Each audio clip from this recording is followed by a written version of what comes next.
Depuis sa création, l'univers danse. Entre ordre et chaos, c'est au cœur de cette symphonie désordonnée de matière en fusion que la forme octogonale s'élève et sort du lot. Alors c'est pas encore la cage qu'on connaît aujourd'hui évidemment, mais c'est un symbole, une forme héritière de la géométrie sacrée qui évoque l'équilibre et la paix, dans une convergence parfaite entre le yin et le yang, le combat perpétuel entre progression et stagnation. Et jusqu'au jour où quelqu'un décide d'ériger un hôtel de 9 mètres de côté fait d'acier et de vinyle noir à son effigie. Pas pour méditer, pour se taper dessus.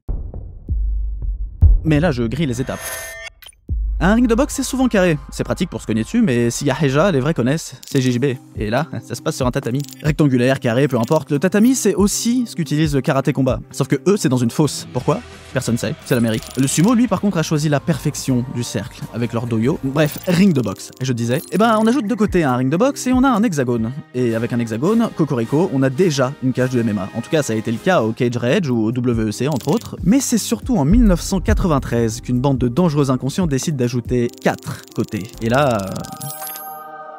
Mais pourquoi un carré plus 4 côtés? Et pourquoi pas 8, 15, 16, 23, 42 côtés? Salut, Sébastien Bourpif, et aujourd'hui c'est le premier épisode de l'ABCDR du MMA, là où on répond à toutes les questions que vous ne vous posiez pas. Chez Fight Minds, vous le savez, on aime la science du combat, mais on aime aussi la rigidité de la langue, alors on commence logiquement par la lettre A, comme dans Octogone.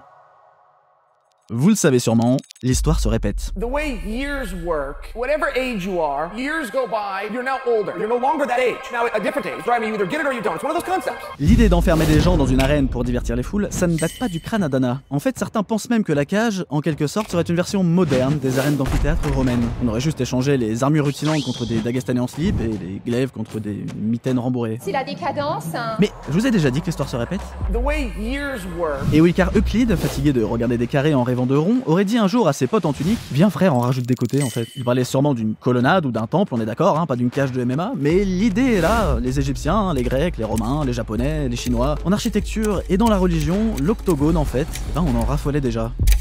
Et on en revient à la Chine, à l'époque où ça signifiait finalement surtout l'harmonie et l'équilibre entre le yin et le yang. Et aujourd'hui... On l'oublie parfois, mais si l'UFC de Rorion Gracie s'est arrêté sur cette forme en 93, c'est avec en tête la vision d'une équité parfaite pour tous les domaines des sports de combat, respectant ainsi la philosophie de la géométrie sacrée et de l'harmonie divine. Ou alors, en réalité, ça limite la capacité des strikers à couper le ring et ça les arrangeait bien, comme si la vision finale des Gracies c'était plutôt d'accélérer l'essor du jiu-jitsu brésilien. Marrant ça. Mais peu importe l'intention, peu importe la déconnexion qu'on peut ressentir vis-à-vis de l'aspect harmonieux d'une forme antique qui souvent nous échappe. Est-ce que le monde il est à l'envers ou c'est moi qui est à l'envers? L'octogone, ça reste plus qu'une géométrie aléatoire pour un terrain de combat brutal. En fait, c'est aussi une idée, celle d'une dualité qui s'exprime même dans le feu du combat. Là où l'individu continue de chercher un ordre au chaos, un chemin pour imposer son équilibre face à celui de l'autre. Dans certaines églises et cathédrales catholiques, l'octogone se part même d'une robe labyrinthique, un peu comme une représentation d'un rite de passage vers l'harmonie céleste. Un lieu de transformation qui guide l'individu de la dualité jusqu'à l'unité. Alors certains combattants vous parleront de transe, d'autres d'un état de flow indescriptible, mais peu semblent rester totalement indifférents une fois au cœur d'un octogone. Plus pragmatiquement, l'octogone a fini par être une arène capable d'accueillir n'importe quel style de combat, du sambo russe au taekwondo. C'est une arène équitable et un trampoline redoutable aussi. Coucou Michel Pereira. Il est mignon ton maillot. Backflip, Superman Punch, appui sur la cage, on l'a vu tout faire quasiment. Est-ce que c'est une exception qui confirme la règle? Benson Henderson aurait bien aimé, mais non, au fil des années, les murs de la cage ont servi de soutien pour d'innombrables takedowns, projections, punch, kick, et c'est aussi l'endroit de tous les péchés. Donc, un ring c'est 4 coins et 4 angles droits. Exactement, ouais. Ok, pas d'angle droit ici, pas de possibilité de tomber du ring non plus. T'es bien renseigné toi. Tu peux pas t'accrocher à une corde ou compter sur l'arbitre pour venir te redresser, non. Dans la cage, si tu restes un peu trop près des murs, l'arbitre il t'offre une petite pression plutôt. Tu sors ou je te sors, mais faut prendre une décision.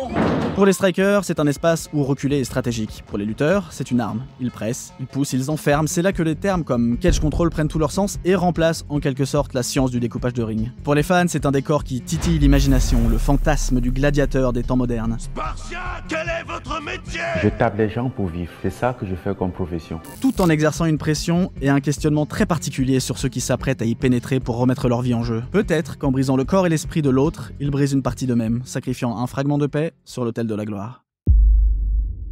Alors, pourquoi 8 au final? Pourquoi un octogone et pas un dodécagone ou un tétracontagone ou un hexacontagone? Le conne témoin. Oui, ça existe, oui. Pourquoi 8 côtés. Désolé Chris. Avec 8 côtés, on est à mi-chemin entre le carré, la matière, et le cercle, l'esprit. L'octogone rassemble la force et la grâce. Il est donc parfait pour les sports de combat puisque, encore aujourd'hui, le dharma n'est jamais très loin dans un octogone et l'équilibre reste d'or. L'équilibre de l'un visant une technique parfaite et un mouvement balancé dans l'unique objectif de détruire l'équilibre adverse. L'octogone à travers l'histoire libère l'esprit, mais la cage moderne enferme les corps. Aucune tranquillité, seulement la confrontation, un rappel brutal que la paix et la violence sont parfois les deux faces d'une même pièce. L'octogone, c'est donc plus profond qu'une excentricité à géométrie variable.